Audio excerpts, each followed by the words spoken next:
Hey, good people. This is Rocki with Rocki's Reality, the #1 podcast for unfiltered and unapologetic culture, entertainment, and relationships. Tap in live Thursdays, 7 to 8 p.m. Eastern Standard Time, as I chat with some of the dopest artists, celebrities, influencers, entrepreneurs, and more. Make sure to catch us live Thursdays, 7 to 8 p.m. Eastern Standard Time on Facebook, YouTube, and Roku. See you soon.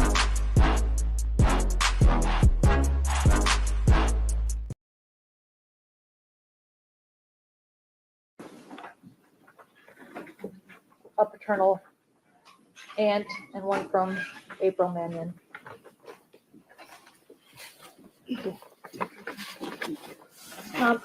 Please state your name for the record. Faith Green.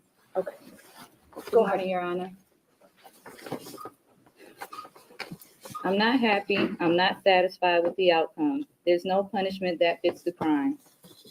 Not even torture and death would be justice.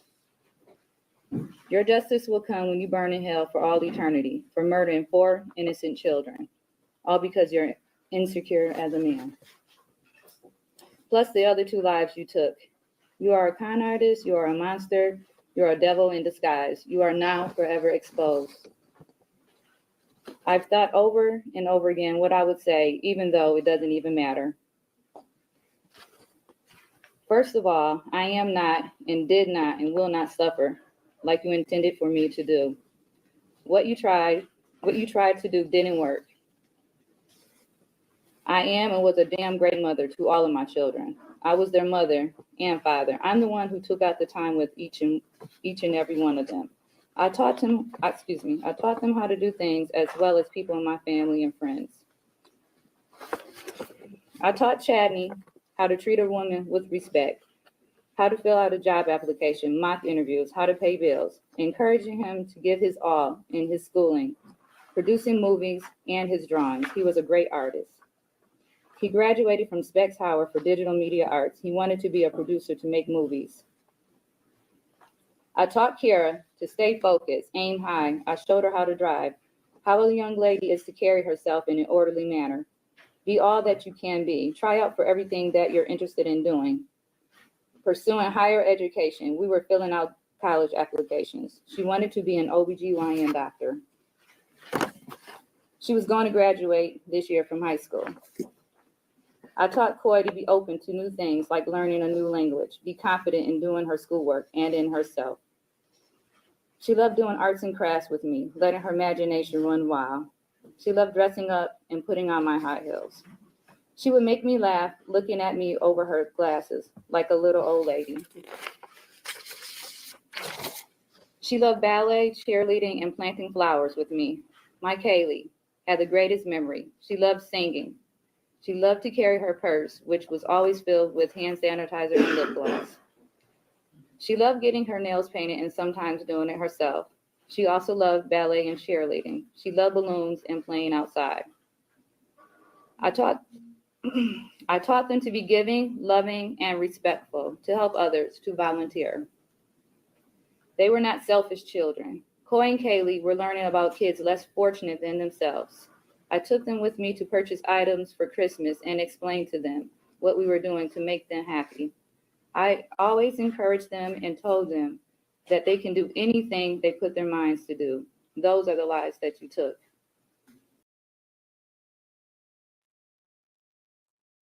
Woo. Okay. So wanted to start out with that clip of Faith Brown. She is when you say survivor, she's in the dictionary, y'all. She's the ultimate definition of a survivor because and as I was contemplating what to say about the show, it's just no words. But I do want to thank you for coming and sharing your story and just salute you for your strength and bravery and sharing your story and just being um so matter of fact with it and transparent. So welcome to the show, Faith Brown. Thank Domestic violence. Right. Let's give her some claps because baby, as a mother, baby, um, Now we open with the clip of that was you at your husband or ex-husband, Gregory Green, that was at his sentencing. How long did he get? He got 47 to 99 years. Uh-huh.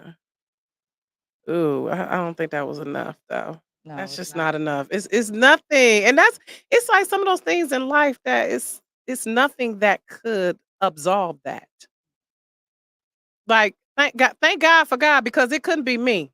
You wouldn't I the level of struggle that I will have with forgiveness, and we're gonna get to that later. I do wanna ask that question if you have gotten to that point because but thank you for Faith Brown, motivational speaker, author.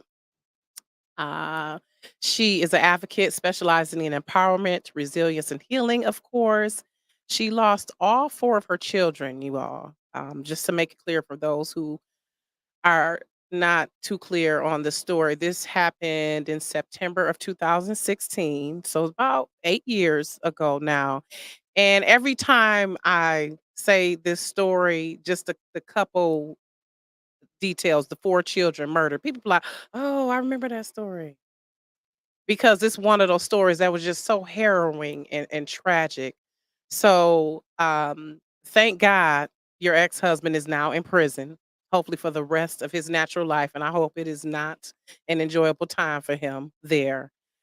So welcome again to the show, Thank Faith, and you. coming for she's going to share her story today. We're going to talk about, of course, we'll talk about the story and how you all met, how you all got together, all of that, how things evolved.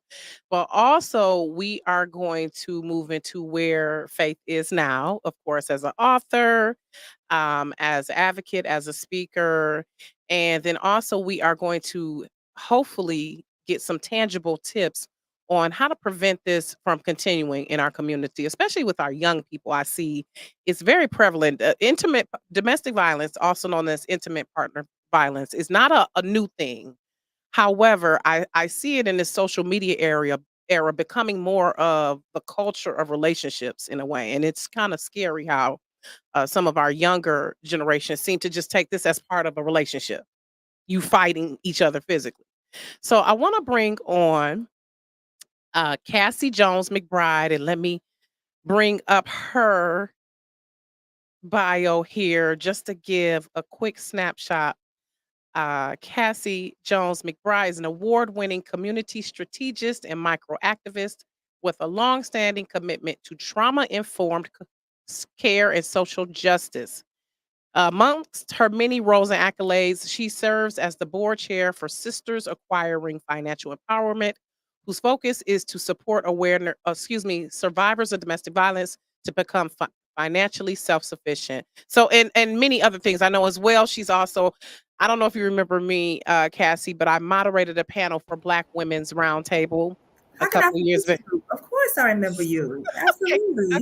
okay. I hope it's a pleasant memory, Yes, Cassie. yes. I'm honored to be with you today on your platform. Yes, yes, and I definitely look forward to doing more things with Black Women's Roundtable.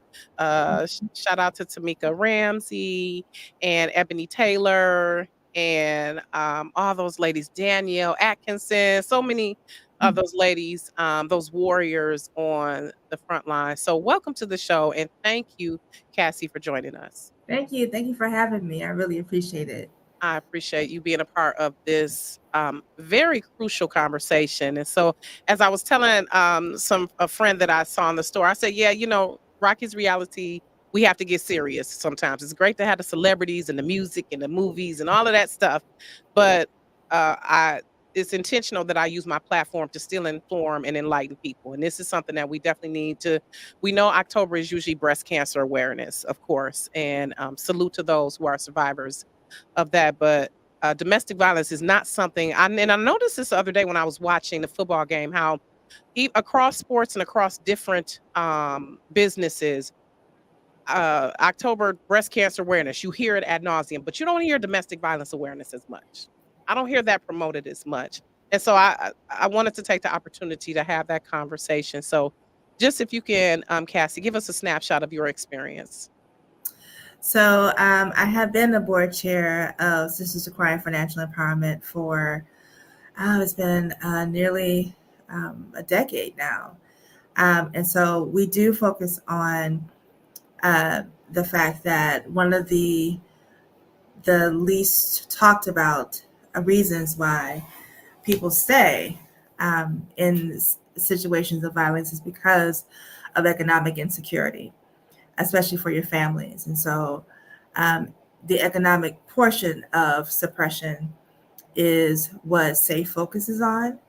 And so we do several trainings across the nation and really around the world now with our executive director, Kaylin Riska Fahy, who is now in the Virgin Islands. And so we're able to have some global conversations around the connection between violence and regionally just how we're able to support each other.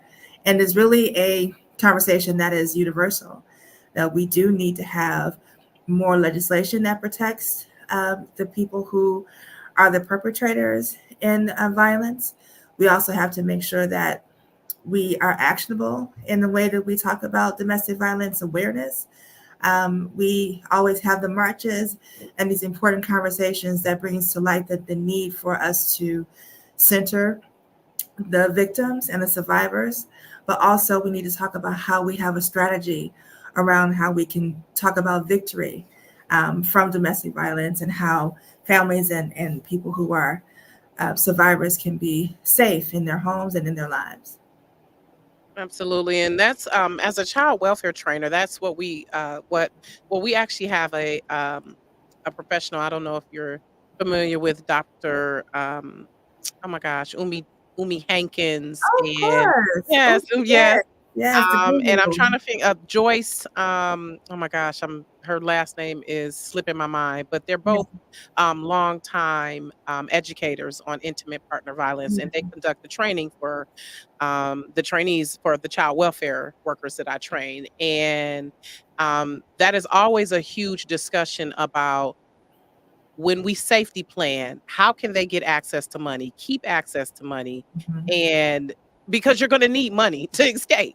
That's the bottom line, whether you have to buy a Uber or whether you have to pay for a hotel room or you have to feed your kids at night. These are all things that domestic violence survivors face. So I'm glad you all uh, cover that piece and are intentional about it. So for you, um, Faith, how did that play into let's go back a little bit, um, when you met Gregory, and it's just some parts of the story that tripped me out, like, as far as your father introduced you all, or you No, met or no? no, he did not. Or okay, so that's what I wanna clear up, or did he advocated for him to be released from prison?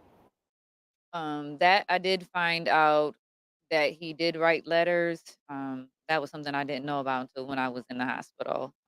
After you and Gregory were married and after the incident? After the incident, right? Okay. So Okay.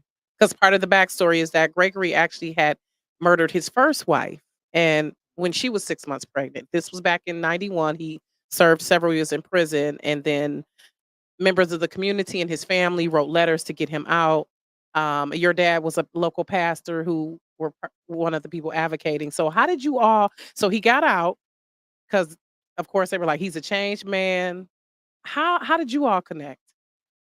we connected at church, and I don't exactly remember the time frame, but eventually he and I started dating. Then that's how that whole thing happened. So my dad didn't even know he and I were dating at the time Mm. until we came to church together with the kids and things like that. So then that Your 2 children my yeah, from my a old previous yes. relationship. So that's how that happened. But people just thought because he's my dad, he's the pastor, he put us together. So they just equated everything together. So Okay, I'm glad we yeah. and that's why I like to ask those questions to Right. clear it up. Let's Right. clear it up. Right. So that's what I wanted to ask. Mhm. So did you know that he had been in prison for that I when you all got together? no, no. What was told is that that an accident happened, and it was never told to me that he stabbed his wife. a gazillion times. That story was never available until when I was in the hospital. So like you couldn't Google it, you couldn't look it up. That was I mean, so did you all talk about your past relationships though? he did. He just told me what was told to me, what was told to my parents, that they were arguing. She fell and hit her head. Uh, That's they were. It was a tussle.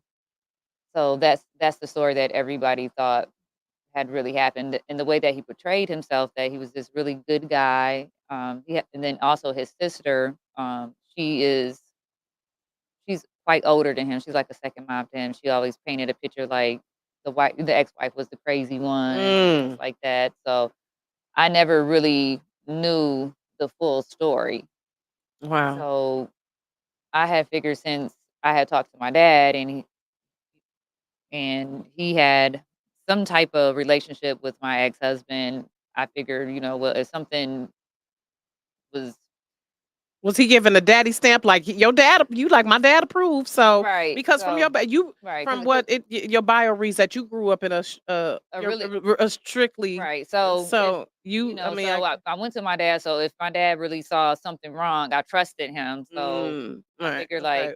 I figured my dad wouldn't let me marry somebody that was I don't even know what the word is that I'm looking for, that was really um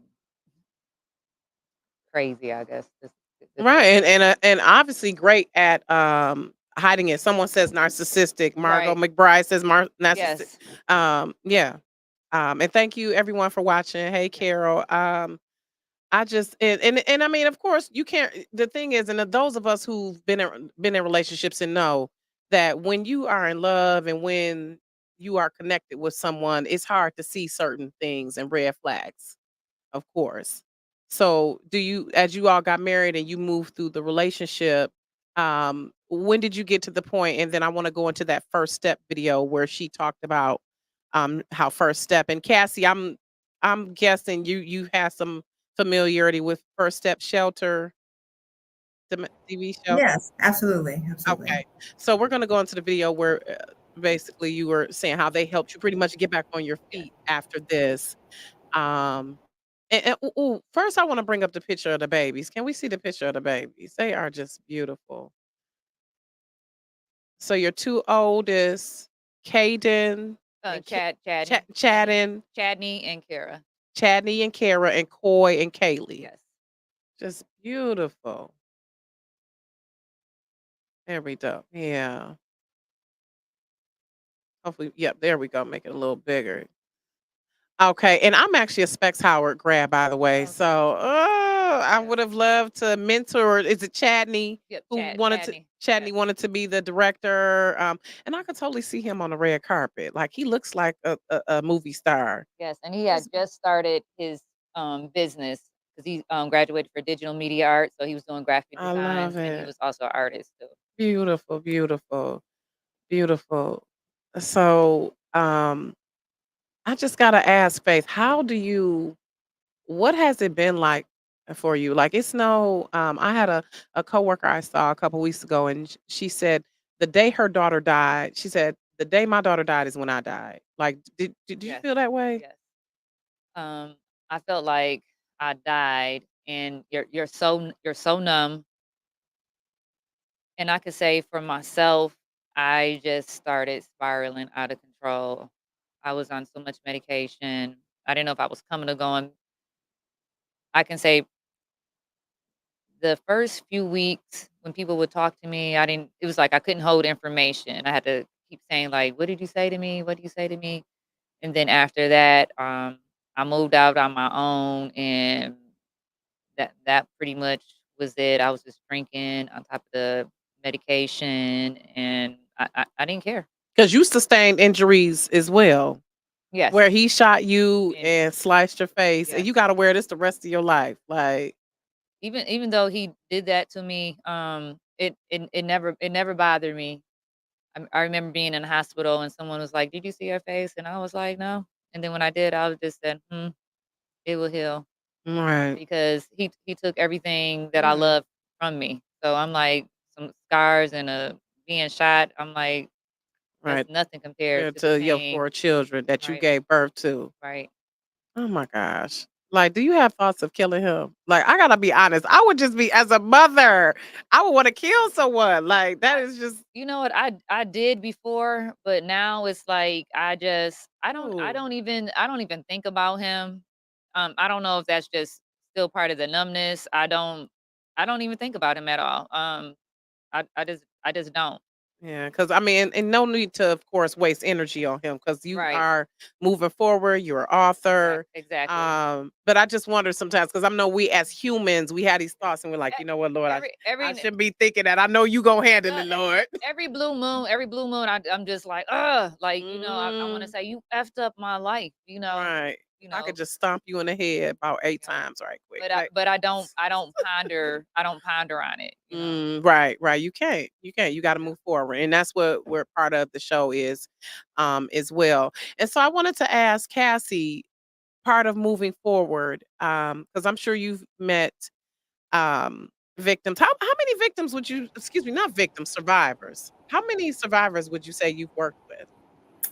Over the years, we have supported thousands of survivors, trying to make sure that we have the connection between what violence looks like. There's so many layers. Just like I Mm, also have a nonprofit for reproductive justice called the Michigan Chamber of Reproductive Justice. And part of the tenets is also being free of violence, mm, whether it be state sanctioned or intimate partner violence. You should be able to live your life free of the fear of losing your life. When yeah. you lose a child, um, by means of police violence or intimate partner violence, you have an interruption of your bloodline.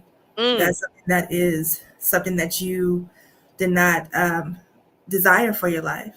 So being able to live free of those traumatic experiences, um, you still lose your children in various ways, and that is part of the conversation around reproductive justice, making sure that we have families that are thriving in safe environments, and we lose that safety when we have to sacrifice our own safety. Sometimes we feel like we have to for the sake of our children, and I think that the ways in which we have to compartmentalize our trauma in order for us to be able to mm, provide for our families is devastating, and it's generational in some cases. mm, mm, So we just have to um, have the conversations about what suppression and what violence looks like. It's not always the black eyes or the physical appearance of violence. It is also the taking of your light from you, feeling that you don't deserve to have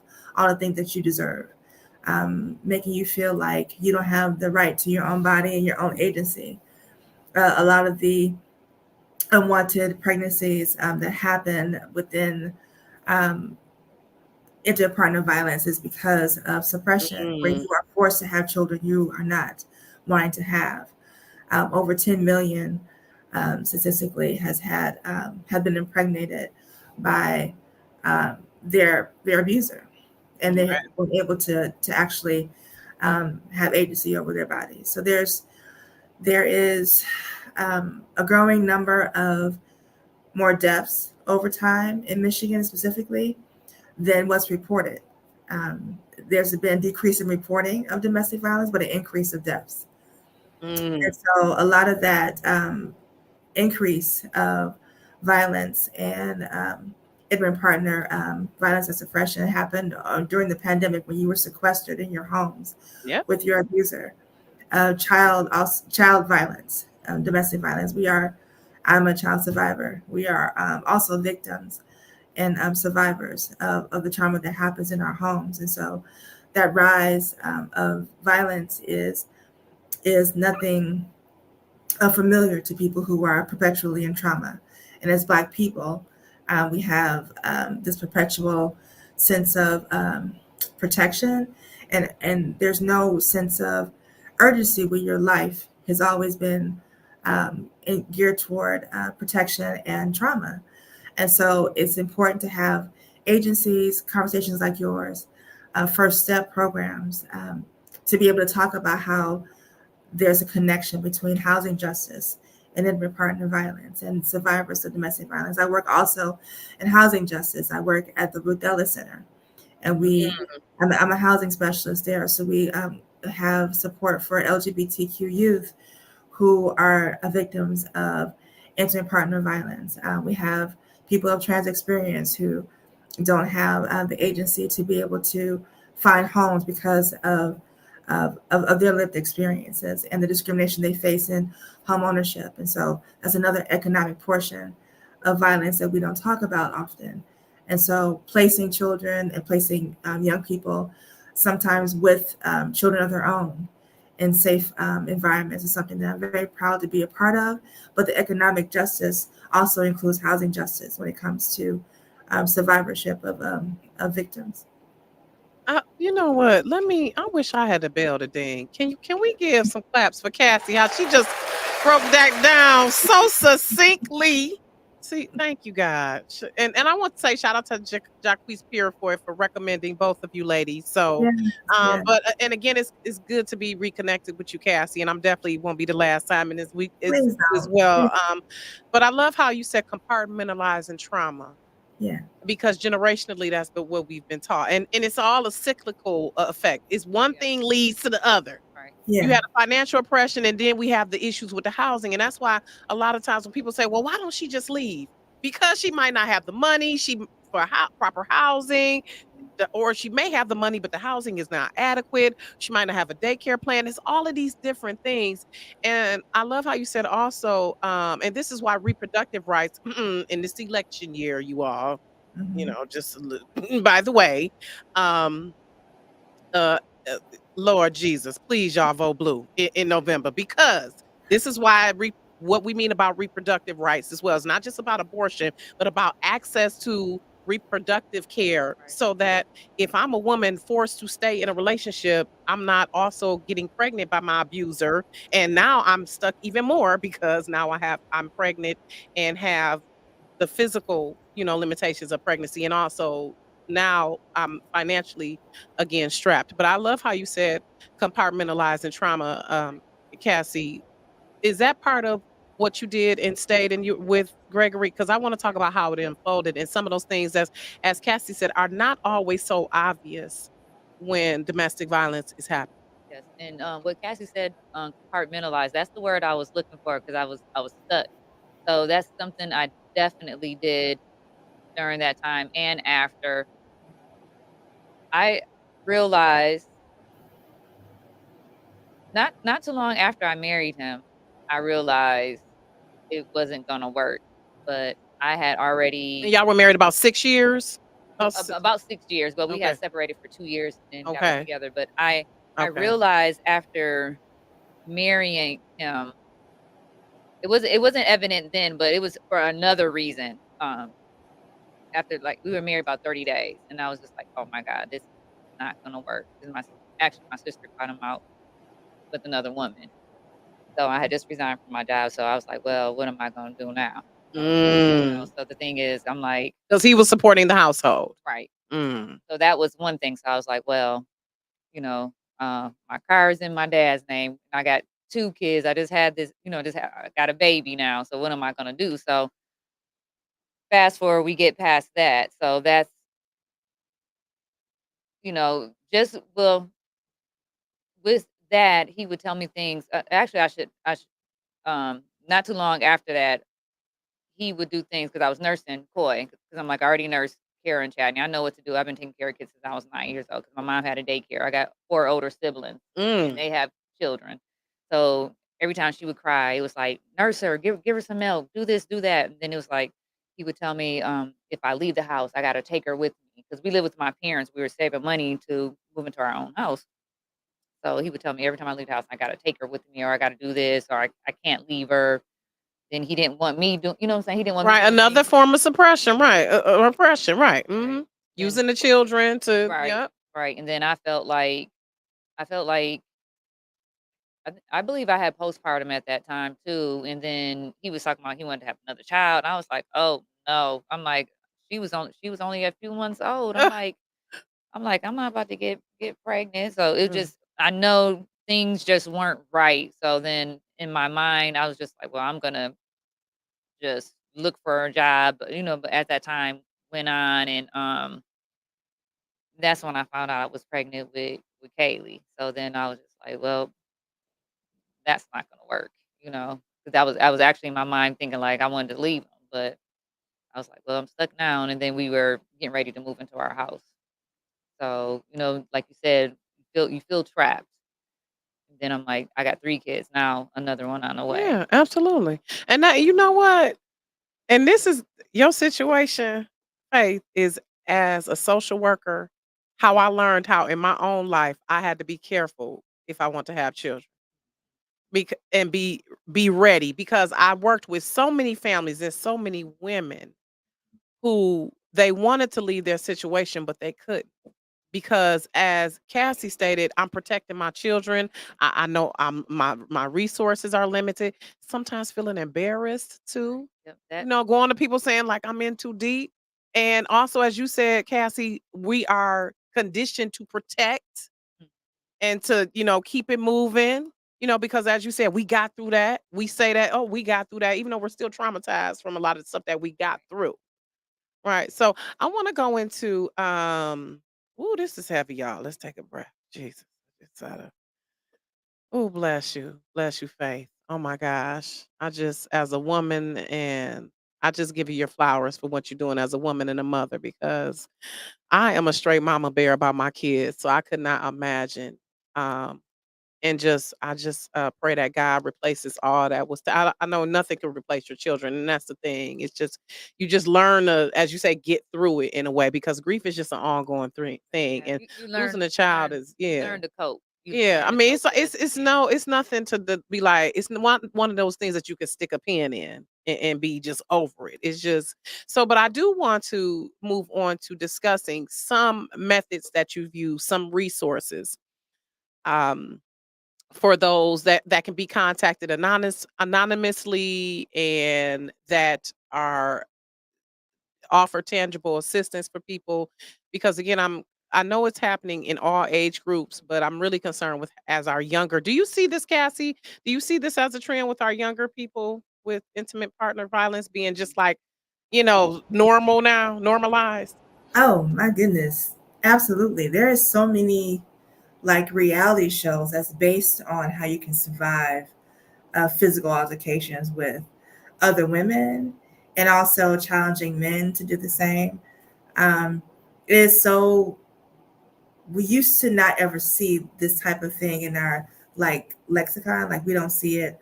We didn't see it all the time. We heard about those things, but now it's like the most highest rated reality shows are the ones that are just down to physical violence. And so it makes you desensitized to what it looks like. It makes you question what relationships are and what love looks like if you don't have enough passion that results into violence. And so I see that a lot with younger people who feel like that is how you express love. If you are, about that life and are able to literally fight for love.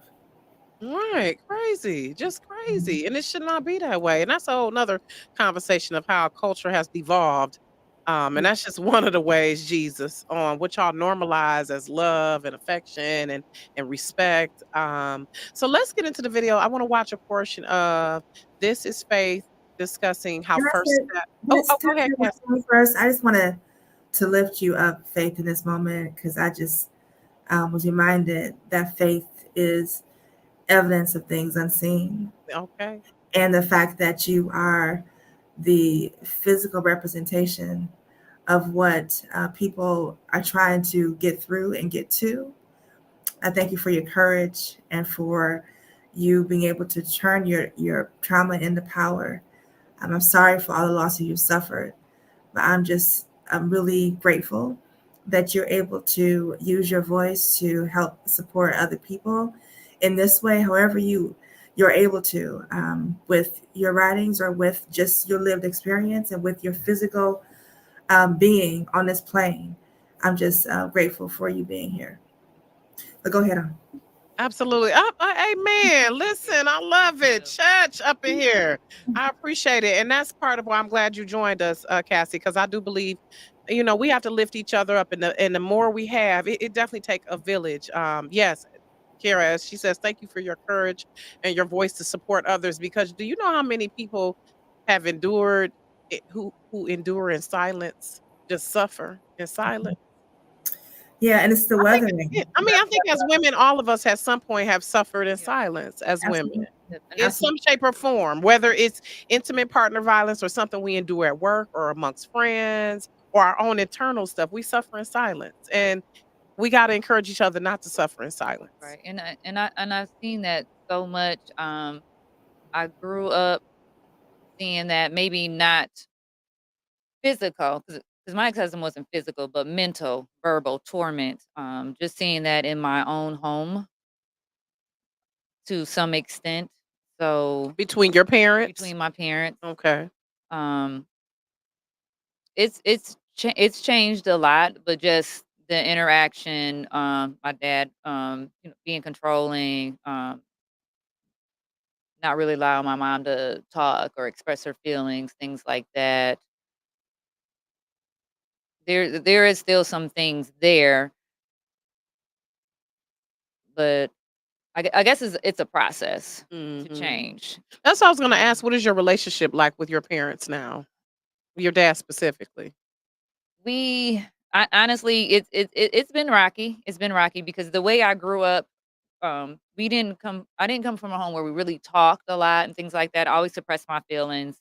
So now, but I didn't do that with my children. I was the opposite. I always want to know, what are you thinking? How are you feeling? We're gonna sit down, we're gonna talk about this. I had to give from nothing and get advice from older women. I'm just saying, so because I wanted them to have something that I didn't have. Mm, So I just remember saying like, "Oh, I didn't like that. I didn't wanna be." These are conversations that I had with both my parents and telling them this, that I didn't wanna be like neither one of them because I didn't like how I felt growing up. mm. So, it has been a process, like, my dad and I, we just maybe 'cause I have a hard time remembering time and things like that now, so it's probably been maybe a few months now that we're kinda back in a decent place now because I distanced myself from him. Mm. So, my mom kept saying like, "Oh, your dad," or I'm like, I had to tell her like, "No, don't put him on the Yeah. phone." Mhm. No, because it's okay for me to set my I know boundaries. that's right. You got to And separate to heal. right, A lot of times you got to separate to heal. right, because the thing is, I've had multiple conversations, things like that, and it's Mhm. okay. It's okay to agree to disagree. I Yeah. don't expect you to. I don't expect a certain response or anything, but at least hear what I'm saying to you. Own your mistake. I own my mistake. Don't pass it on and say, "Oh, it's this person's fault," or don't do that. Because it was two of you. So recently when we had our conversation, it was better than what it was. So, but my thing is with anyone. So anyone that can potentially hurt me or say anything mess up to me, I don't want nothing to do with you. I'm going to distance myself. I don't Mhm. care if you help bring me into this world. So Amen. Look. some people are like, well, that's your parents. I don't care. You know. Listen, at this big age, see, and before we went on camera, Faith and I found out we the same age, baby. So at the big age we at, Right.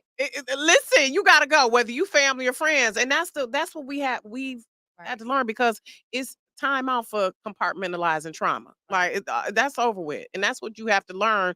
That's what you have to unlearn Hmm. as you get older. That you know what I have to take onus. And as you said, Cassie, thank God, some of us do have agency over our bodies, our minds, and where we're going to go and be involved with. So, I want to go into the video so we can just get a glimpse of what first step how they assisted Faith with pretty much transforming into where she is now or transitioning. And I'm sure you're still in transition, Yeah, I right? am. But I am. it's a Yeah, process. it So is. let's check out this video.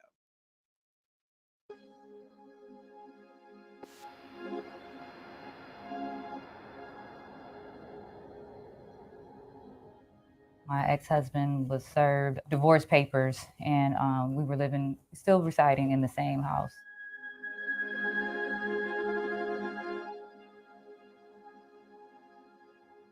So I come into the living room, and that's where everything just started unfolding. And then eventually, he had us go down to the basement, and that's where he proceeded to, tie up my older two children and myself. And we were down there for a while. Well, it felt like forever, and it actually wasn't a long time, but it was a long time.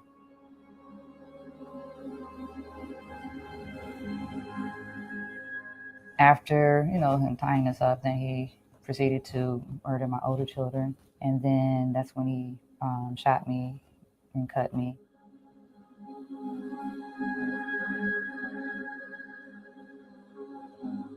Couldn't really make sense of what was going on, and people talking to me, I couldn't remember. All I knew was I was going to need help, and I reached out. You guys worked with me, and I just know you helped save my life and start a new life.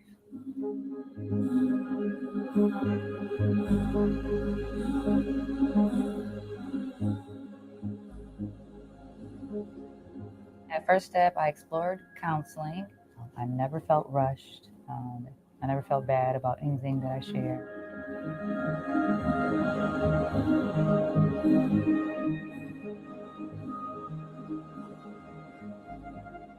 First Step shelters aren't like the traditional shelters where like you're kind of crammed in all together. There's suites there. You have your own personal space. It was a start to a new journey.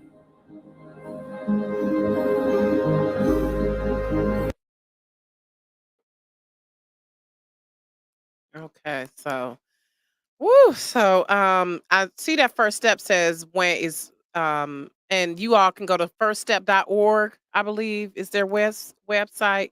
Um you all can definitely Google it. First Step, Wayne County. But Cassie, is there some while we're on First Step, are there some other resources that There, domestic violence survivors can or current victims of can access? they have a 24-hour hotline. Okay. I think we showed it in the video as well. It popped up there. We'll like I said, if people want to get, let me know. Let me pop it up here. Or I don't know if you know the number by heart. I Let me go ahead and pull it up. While that I wanted to okay, so it is 734-722-6800. That's the 24-hour helpline for First Step. 734-722-6800. So you can call in even if you're not ready to make that step. If you just want someone to talk to, they're there to talk to. They don't judge. It's a safe space. Okay. All right, thank you. And Cassie, were there some other ones besides First Step that you would recommend? Yes, I'm trying to find the website now, but I cannot find them. This older site that has just a variety of different resources, not just for when you're fleeing a situation, but also like how to get low cost, like dental support, more economic support, access to food banks and things of that nature. I have to find it. I will before this broadcast is over. Okay, yep. Um, So what you know what? I'll give you some time if you can search yeah. for that, and we're gonna transition to discussing her book. Yes. Yeah. Okay, so this is my copy that she's gonna autograph, by the way. The monster who killed his family twice, child. The true story of the Dearborn Heights murders. So this was released in 2022. And so just give us I mean, obviously it discusses what happened, but um talk about the process of writing of what made you decide I'm gonna put this on paper. Well, I knew I was gonna write a book. Even in my darkest moments, I knew that was something that I was gonna do. I just didn't know when I was gonna do it. Um, I just knew I just had to get into a better space. There, I had a circle of friends that was really there for me. Those were the people that was there that was just through my ups and downs, they never judged me, even though I was out of my freaking mind, because I was literally going crazy, So there was other people I talked to. Kimberly Gill was one of the people that I spoke to. Jamie Hanaway. Um, just when I decided that I wanted to be in a better space because I was becoming someone that I didn't even recognize anymore. And the one thing is, I realized I had to get off of Xanax. Mm. And when I realized what it was doing to me, because I would break out in these uncontrollable sweats, like if I missed the dosage or if I just stopped taking it. So when I was ready, I just I quit taking it, and I just said I'm gonna kick it. So and that's what I did. I don't know if that was safe to do, but I'm not gonna say people should do that, but that's what I did, and I was okay. So, to this day, I'm like, I would never, ever, take it. Are you on anything now I, currently? I, I do take buspirone. Okay, It's now. it's not it's non-habit forming, whereas Okay. Xanax is addictive. Because my neurologist, they were lessening my dosage, but by that time I was already addicted to it. Okay. So, but I keep it with me. I don't always take it every day, but I just keep it as I guess as a safe like a just like a teddy bear, just in Mm. case if I need it, if I get anxiety, if I get palpitations, things like that. But when I made that decision, I heard this voice that said to me, Remember, you said you didn't want to stay stuck." Mm. And that's when I knew that I had to make a decision to live. Mm. And when I say that, I'm not talking about suicide, but when you got to live mentally, physically, spiritually, because people Mm. walk around here every day dead. Ooh, baby. Yes. Say it, okay? So and Physically here, but just spiritually and soulless. right, because Yeah. I was mad for being here every day. I woke up. I used to wake up like, dang, but that's not the word I said. But I was mad for being here, and I I was mean, just, you can say it if you want to. I said, damn, I'm still fucking here. Right, right. Were you having some survivor's remorse and I did. anger? Yeah. I did because I wanted it to be me and not Yeah. them, Yeah.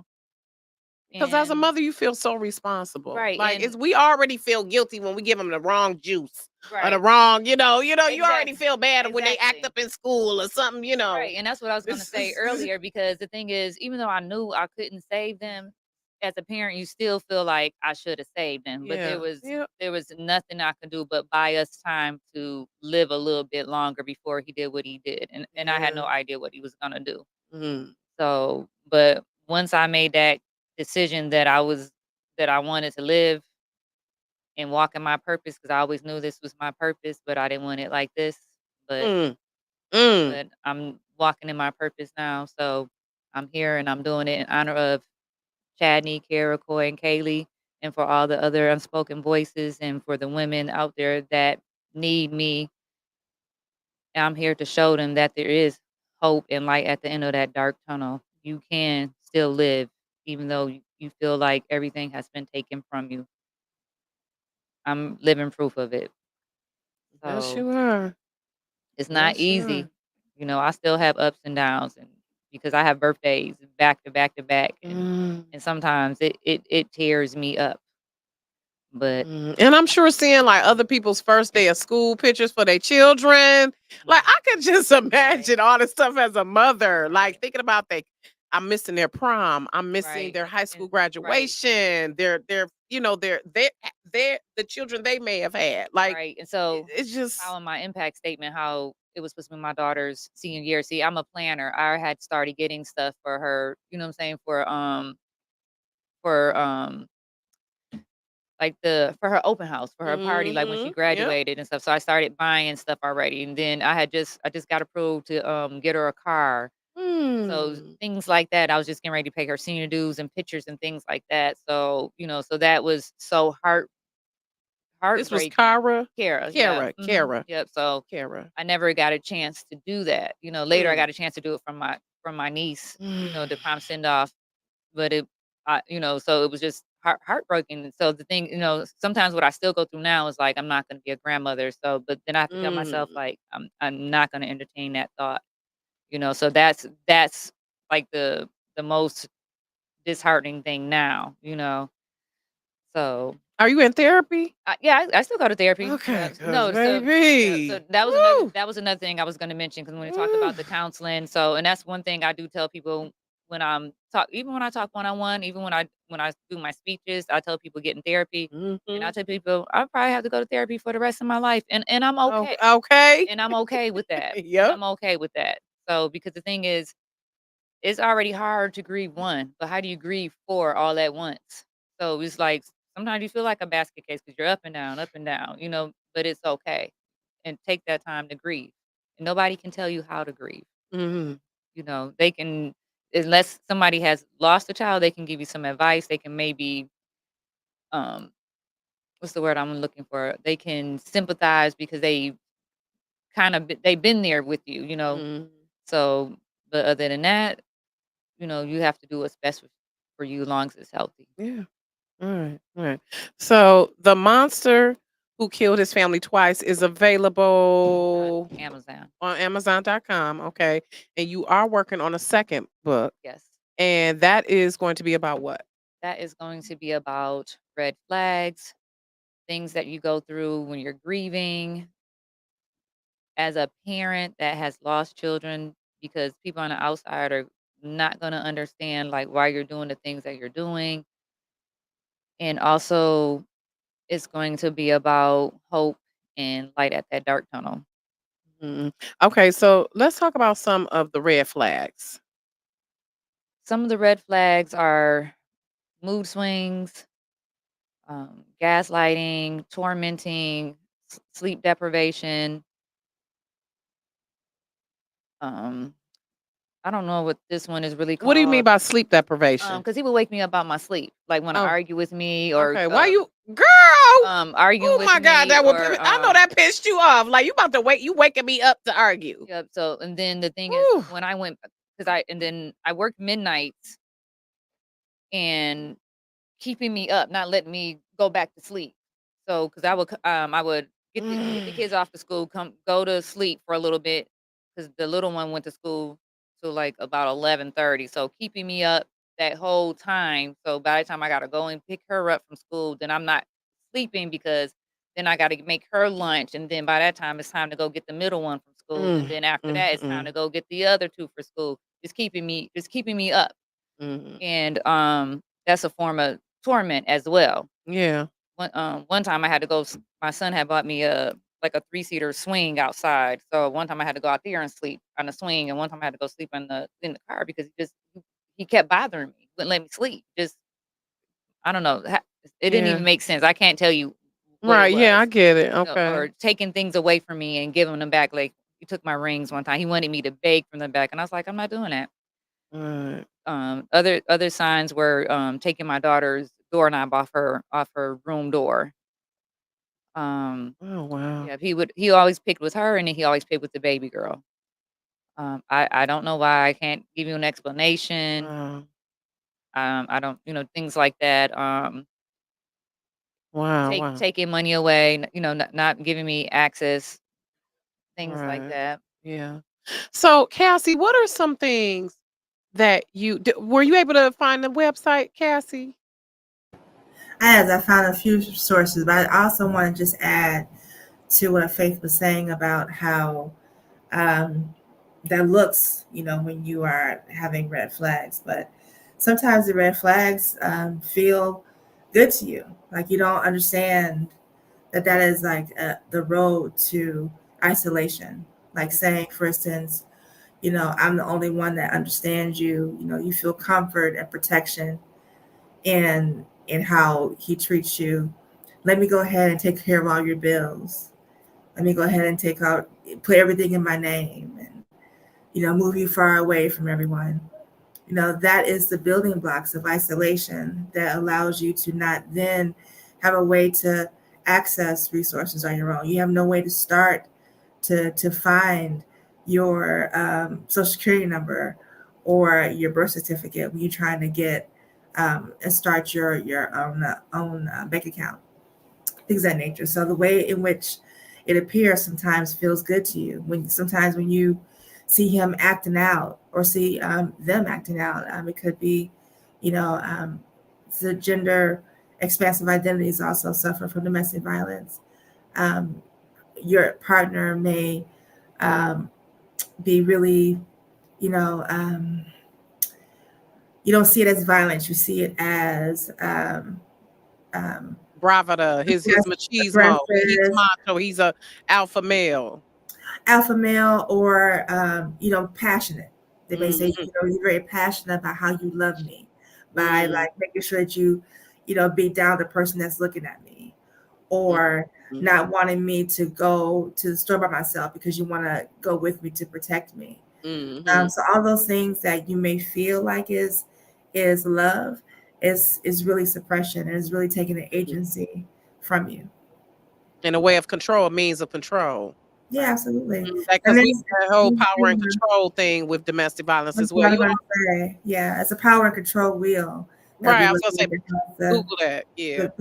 the building blocks of what that is, and that power control wheel is not just for intimate partner violence. You can use the power and control wheel for any situation Right. Mm, where there's a power dynamic, where you don't have agency in how you voice who you are or live freely as who you are. That power control wheel can be applied there. I love it. Oh Lord, child. Thank you. So, oh, go ahead. I was gonna say one thing that I wasn't aware of that I know now is I had got used to his abnorm ab, abnorm abnormalness. So, because like just the mood swings, I just like, oh, you know how sometimes people like, oh, he just tripping, but no, that was one of the signs. Because I'll leave Mm, out the room, come back, I'm like, well, what just happened in like 2.5 seconds, And then the mm, other thing is, um, which I realized later, I agreed to be a stay-home mom, but that just, was a form of control, just having me there, you know what I right, mean? So, right. Especially saying I gotta take the baby everywhere I go. Right. mhm. Woo, okay, Cassie. Can you let me know the websites and I'm gonna type Yeah, in the chat so we can add them to the video. yeah, absolutely. So I put them in the studio here. Oh, you did? Okay. Also, so there's links there you can copy and paste. But Okay. Julie's list, Yeah, if you can, Joe, can you copy and paste those? Hers might be under the private comments or um yeah, yep, okay. He's gonna copy and paste those. Thank okay. you, Joe. Um So Julie's list .homestead.com is what I've used for over a decade in terms of like looking at resources that are available. It is updated. It was just updated today with more resources. So that's a great place to go. And it's by county, so regionally how you can be supported. mhm. The United Way 211 um, organization and website. You're able to go there and get a vast number of resources. Where you are fleeing domestic violence or just are you suffering from homelessness, then you can go to, we get usually referrals from what's called the CAM. So camdetroit.org is a place that you will first start. It's a hotline that's open, I believe. I'm not sure if it's open 24 hours, but if you cannot get support there, there's always first step. But at the CAM, we get referrals, and they actually prioritize and do the threat assessment as to how they can support the person that's on the phone, and then they route you to the nearest shelter. They route, and so does first step, and they route you to the places that would be um, more secure for your situation. And then in our programs that we have, you are placed in our programs through the referral from CAM and um, through community home services and through programs like that are able to actually be intricate in helping people kind of navigate being experiencing homelessness, and then they'll be able to get into programs that support them long term. There is an organization called Transition 123 that we are Oh, in connection with. Shakreese Miles is the executive director there. Transitional housing is something that we know is very important for survivors of domestic violence, and so we have a relationship with Shakreese, and we do virtual trainings with her, making sure that we are supportive of the grants. I'm thankful for UGMA, which is the organization that centers on survivors of domestic violence in Black communities, and how they're so supportive, and other organizations, many in Detroit, that support survivors. And also the Office of Violence Against Women, which was created by Joe Biden years ago. I've seen the way in which people have benefited from that office being able to give grants You regionally. said the office of, I'm sorry, Cassie, the office Yeah, of the Office of Violence Against Women. the Office Um, of Violence Against Women. yeah, Okay. Okay. during the Trump administration, it was defunded. But Mm. now it's, of course, reinstated, and hopefully with the new administration that we hope to take office. Please, Jesus. Please, We, Jesus, y'all. Yeah. and Okay. I just want to also lift very quickly. I know we're short on time, but when you talk about reproductive suppression, or um, the coercion when it comes to how you're able to advocate for yourself, and the violence that you feel you have to suffer because of the dynamics in your household and survival, that isn't unique to a particular party. It is sometimes very prevalent in faith-based conversations, Hmm. where there's the belief that your body does not belong to you, it belongs to Mhm. God, it belongs to the head of your household, and therefore you're not able to advocate for yourself, and you're supposed to take Yep. whatever you're supposed to take and suffer. There is, again, that power dynamic.